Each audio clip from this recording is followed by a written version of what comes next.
నమస్తే, welcome to our channel. నేను సిరి.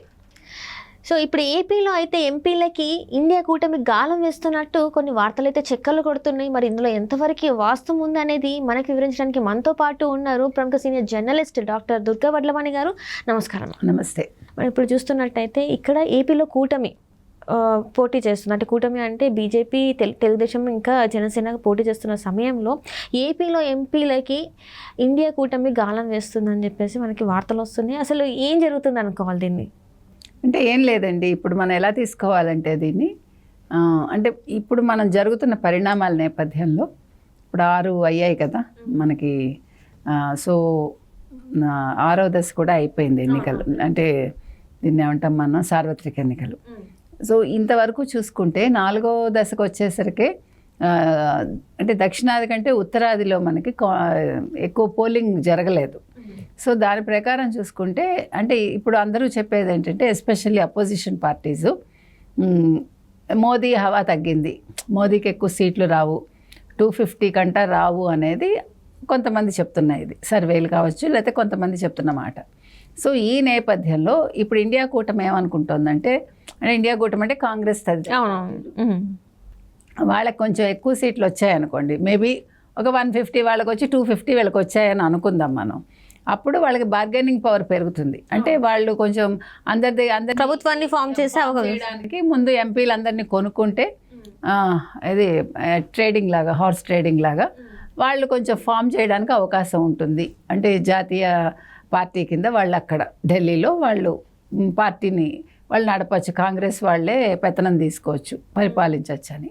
So అందులో భాగంగా ఇప్పుడు ఎందుకు ఆంధ్రప్రదేశ్, ఎందుకు తెలుగుదేశం కూటమి ఎంపీల మీదే దృష్టి పెట్టారు అంటే, మెయిన్గా ఈసారి తెలుగుదేశం కూటమిదే హవా అని అన్ని సర్వేలు చెప్తున్నాయి. ప్లస్ వీళ్ళకి ఎంపీ సీట్లు కూడా 22 నుంచి 23 రావచ్చు అని ఒక ఉవాచ్ ఉంది. సో వచ్చినప్పుడు వీళ్ళ దగ్గర కొంచెం ఎక్కువ 22, 23 అంటే వాళ్ళకి కొంచెం కీలకంగానే కదా అది. సో అందుకని దానికోసం అని చింతామోహన్ ఎవరైతే ఉన్నారో తిరుపతికి చెందిన ఆయన ఈ ట్రేడింగ్ చేస్తారు, ఆయన అందరినీ ఆహ్వానిస్తున్నాడు, ఆయన కొంచెం అందరికీ తాయిలాలు ఇస్తాను అని చెప్తున్నాడు అని ఒక వార్త చక్కర్లు కొడుతోంది మనకి. సో ఇది ఎంతవరకు అవకాశం ఉంది? ఇప్పుడు చింతామోహన్ లాంటి వాళ్ళు ఏం చెప్తున్నారంటే, మీరు ఇండియా కూటమిలో చేరితే కనుకైతే మీకు ప్రత్యేక హోదా ఇస్తాం మేము, తర్వాత ఆంధ్రప్రదేశ్కి మనం చాలా చేస్తాము అన్నట్టు, అభివృద్ధి వైపు తీసుకెళ్తాము అని చెప్తున్నాడు ఆయన. మరి ఇదే చింతామోహన్ గతంలో మరి విడిపోయినప్పుడు ఏం చేశాడు? ఆంధ్ర తెలంగాణ విడిపోయినప్పుడు మరి చాలా అన్సెరమోనియస్గా వాళ్ళు విడదీశారు. మీకు గుర్తుండి ఉంటే ఆంధ్ర తెలంగాణ ఎలా విడిపోయారంటే, సడన్గా మధ్యాహ్నం తలుపులేసేసి విడదీసేశారు. ఒక విధి విధానాలు ఖరారు చేసుకోలేదు, ఆస్తి పంపకాలు జరపకుండా, ఏమీ చేయకుండా తెలంగాణకి మొత్తం ఇచ్చేసి వాళ్ళు, అంటే ఆస్తులు ఎక్కువ వీళ్ళకి ఇచ్చేసి అప్పులు ఆంధ్రప్రదేశ్కి ఇచ్చారు. మీకు అది కనుక చూసుంటే, చరిత్ర మీరు చదివి ఉంటే మీకు తెలుస్తుంది.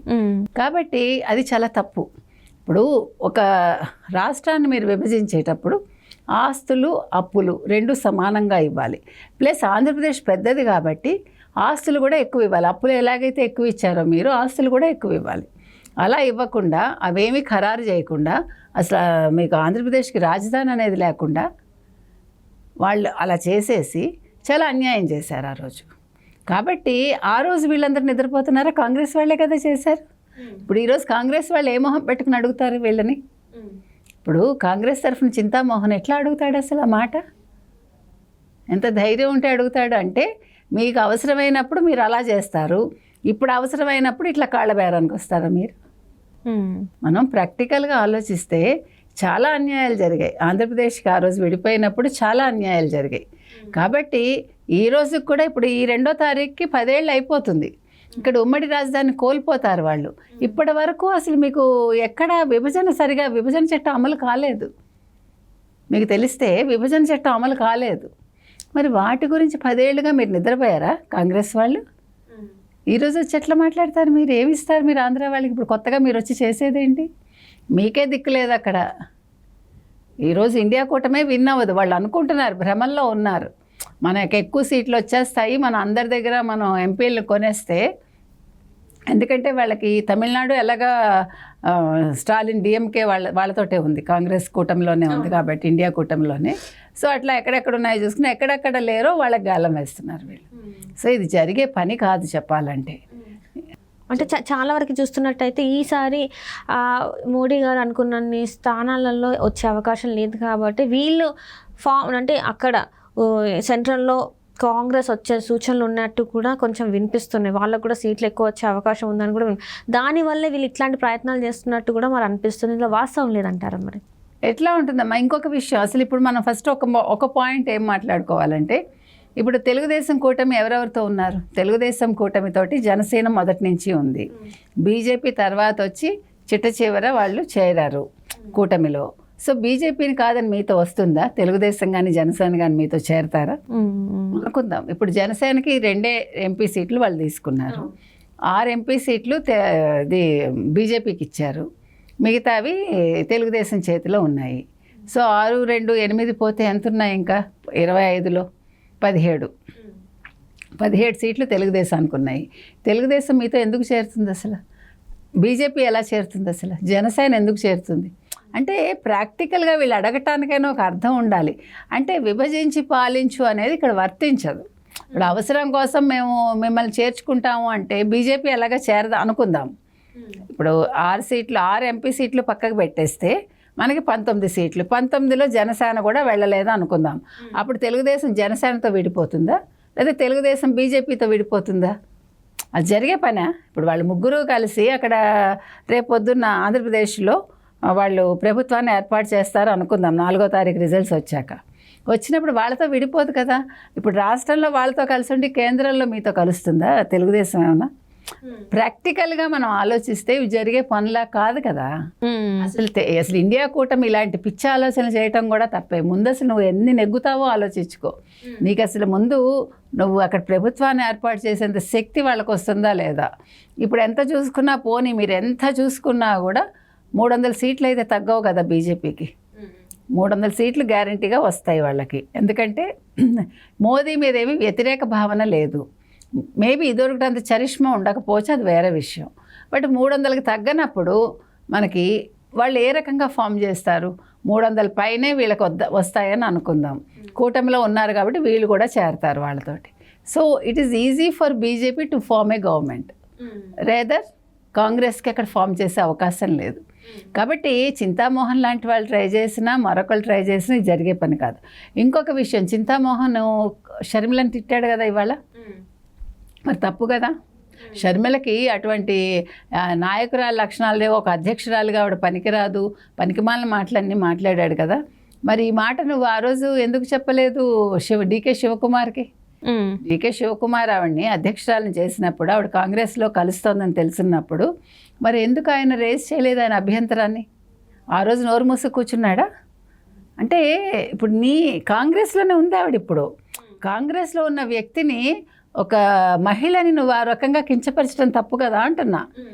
అక్కడ ఫస్ట్ కలుపుకొని పోలేదు, అందరినీ కలుపుకొని పోయి ఉంటే బాగుండేది అని చెప్పేసి. పోవాలి ఆవిడ, ఎవరితో వెళ్ళాలి ఆవిడ, ఏ రకంగా వెళ్ళాలి? ఆయన ఉద్దేశం ఏంటండి? అందరినీ కలుపుకొని వెళ్ళలేదు. ఒక ఈమె ఏదైతే అనుకుందో ఆ స్ట్రాటజీ అనేది రాంగ్. ఇప్పుడు వచ్చే సీట్స్ కూడా రాకపోవచ్చు. తను అనుకున్న సీట్లు తన స్ట్రాటజీ వల్ల తను కలుపుకోకపోవడం వల్లనే సీట్లు కొంచెం తగ్గుతున్నాయని చెప్పిస్తున్నాను. ఓకే, అదే అనుకుందాం. ఫర్ ఎగ్జాంపుల్ మీరు చెప్పిందే అనుకుందాం. ఇక్కడ 2 విషయాలండి. కాంగ్రెస్లో ఎవరికైనా ఇండివిజువల్గా వాళ్ళ నిర్ణయాలు అమలుపరిచే అధికారం కానీ అవకాశం కానీ ఉంటుందా? ఫస్ట్ థింగ్, కాంగ్రెస్లో జరిగే పని? అది జరిగే పని కాదు. ఎందుకంటే without Sonia Gandhi, without Gandhi family Congress ఎక్కడా కూడా ఇండివిజువల్గా పనిచేయటం అనేది మీరు చూడరు, ఎక్సెప్ట్ రాజశేఖర్ రెడ్డి ఒక్కళ్ళే కాంగ్రెస్ని అంటే నిలబెట్టగలిగాడు. ఆయన నేను ఇలాగే ఉంటాను, నా మీద వదిలేసేయండి, నేను మీకు ఖచ్చితంగా తీసుకొస్తానని ఆ రోజు తీసుకొచ్చారు. అలా మళ్ళీ రేవంత్ రెడ్డి చేయగలిగారు, ఖచ్చితంగా చేశాడు ఆయన. ఈరోజు కాంగ్రెస్ తెలంగాణలో వచ్చింది అంటే బికాజ్ ఆఫ్ రేవంత్ రెడ్డి గారు. ఆ రోజు రాజశేఖర రెడ్డి గారు చేశారు, మళ్ళీ రేవంత్ రెడ్డి గారు చేశారు. అందుకని షర్మిల చేయలేదు అంటే ఇంకా అవకాశమే రాలేదు. ఆవిడ పగ్గాలు చేపట్టాక ఇది మొదటి ఎన్నికలు కాబట్టి you have to wait and see. లేదు నువ్వు షర్మిలకి మీరేమైనా ఇలా చెయ్యండి అని చెప్పదలుచుకుని ఉంటే మీరు అధిష్టానంతో మాట్లాడి చేయించి ఉండాలి, రైట్. అంతే కదా. సో అది చేయలేదు కాబట్టి ఇప్పుడు కొత్తగా మీరు చెప్పటం అనేది ఇది ఏ రకంగా సబబు? ఇప్పుడు మనం గొంగట్లో తింటూ వెంట్రుకలు ఏరినట్టే ఉంటుంది కదా. మీ పార్టీలో ఉన్న వ్యక్తిని నువ్వు ఆ రకంగా అంటే, ఒక మహిళను కించపరిస్తే నువ్వు కించపరుచుకున్నట్టే, నీ పార్టీని కించపరిచినట్టే. కాబట్టి చింతామోహన్ గారి మాటలు తప్పే, వాళ్ళు ఈ రకంగా ఆలోచన చేయడము తప్పే. వాళ్ళు 4వ తారీఖు వరకు వెయిట్ చేశాక వాళ్ళు ఏం చేయాలి అప్పుడు ఆలోచించుకోవాలి. ఎన్ని సీట్లు వస్తాయో చూశాక అప్పుడు వాళ్ళు ఫర్దర్గా ఏం చేయాలి అనేది ఆ రోజు ఆలోచించుకుంటే బాగుంటుంది. Right madam, right. Thank you so much.